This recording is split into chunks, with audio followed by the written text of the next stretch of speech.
By the end of the 18th century, the Illuminati seemed to have completely disappeared everywhere. But the Illuminati was not really gone any more than the secret societies that preceded them. They just went underground and added one more item to their list of dark goals: infiltrate and bring down the Catholic religion. When we look around the world today, what do we see of the secret societies? Masonic chapters exist in the open all around the globe as a mainstream organization. The Order of Knights Templar today exists as the top-ranking Masonic organization in the York Rite of Freemasonry. What goes on inside Masonic halls is still relatively secret. Probably known only to their upper echelon members are the dark rituals, goals, and the vendetta against the Catholic Church. The Masons and Templars have very effectively integrated themselves into the world's most respected societies. To a lesser degree, the assassins have appeared publicly periodically throughout history. In the early 1800s, they were visible in India as they came under the direction of the Aga Khan, who they believed possessed divine powers. In the latter 1800s, the Aga Khan brought them to Afghanistan, where they developed a lasting relationship with the British. Later, the Aga Khan's descendants further infiltrated Western culture. One prominent example was when Prince Ali Aga Khan, grandson of Aga Khan II, married American actress Rita Hayworth. Are the assassins, as a secret murderous order, now a thing of the past? The bloodshed occurring today at the hands of Islamic extremists would say the assassins are alive and well. The Priory of Zion also continues to this day. In fact, it has been reported that a number of illustrious figures in history have served as the Priory's Grand Masters, and there is corroborating evidence. In 1975, a discovery was made in a Parisian library. Parchments were found called Le Dossier Le Carré. These documents indeed reveal that some of the secret members were Leonardo da Vinci, Victor Hugo, and Sir Isaac Newton. The Priory has been credited by some with the creation of the European Union. Former President of France, François Mitterrand, was believed to be a member of the Priory, and many other powerful people. As for the Merovingian bloodline that the Zions were pledged to protect, it continues on. Through incestuous intermarriage, most of the royal families of Europe can claim Merovingian descent. And it is said that from these royal families have come all 44 of the United States presidents.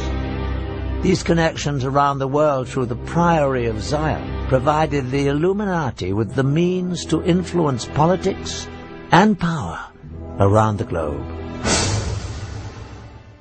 But what about the most secret society of them all?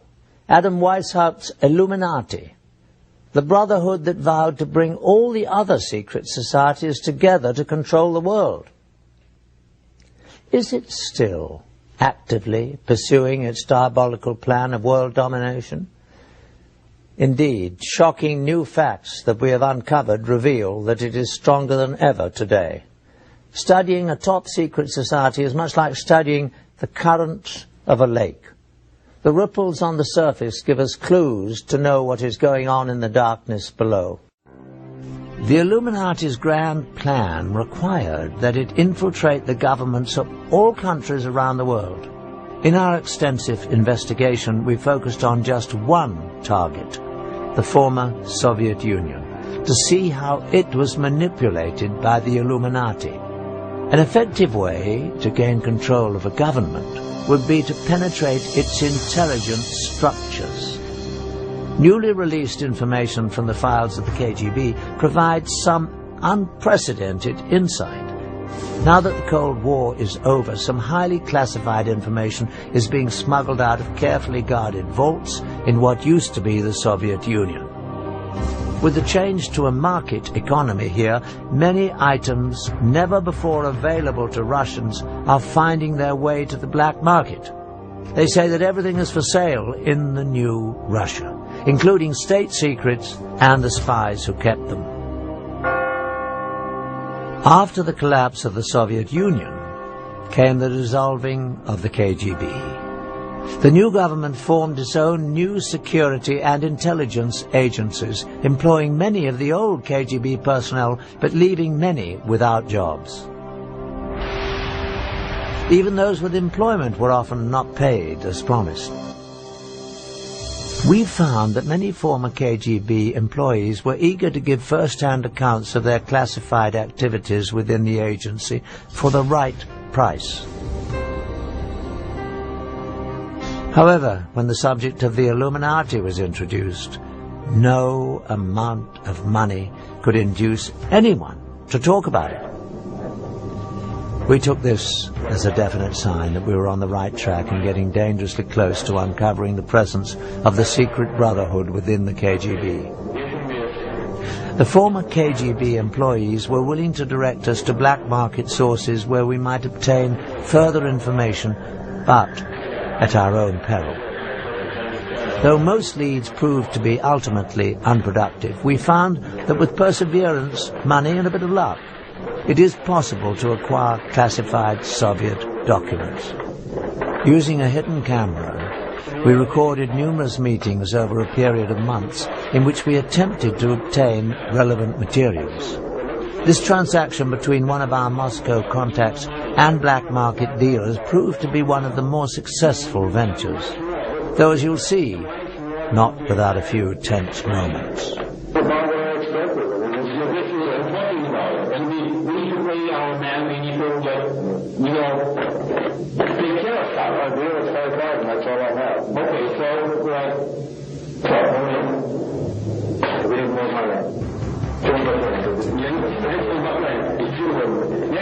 I'm talking, we need more money, okay? Like, we can get, okay, let's do that. Like, give us 5,000, that's okay, and the rest you can give, like, tomorrow, the next day, like, whatever. 5,000 is a deal, that's it, I can't do that. This is that, so, okay, so we'll take 200 dollars. Hey, run him up! Finally safe from the black market dealers, within some of these documents we found corroboration for the most valuable piece of information related to us by the ex-KGB agents. Just as we had been told, indeed, the KGB carefully recorded their activities in documents, films and tapes.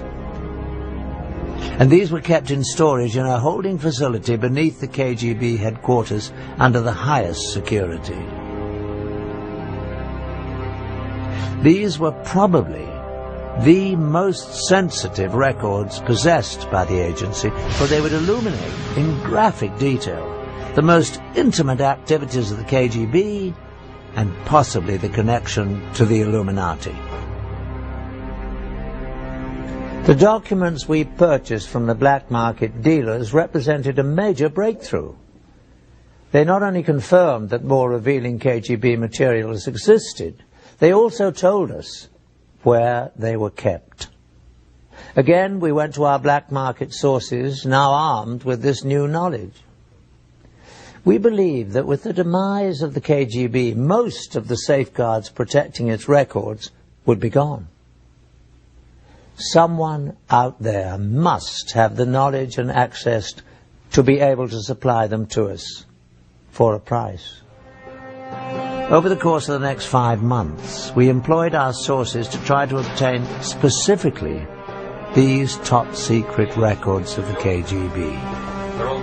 This transaction between one of our Moscow contacts, an interpreter, and a local black market dealer yielded astonishing results. The location of this meeting is a textile factory in the Zakorniki district of Moscow.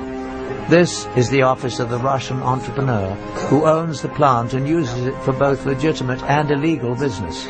After introductions and some initial small talk, the dealer is asked whether the KGB materials are on the premises.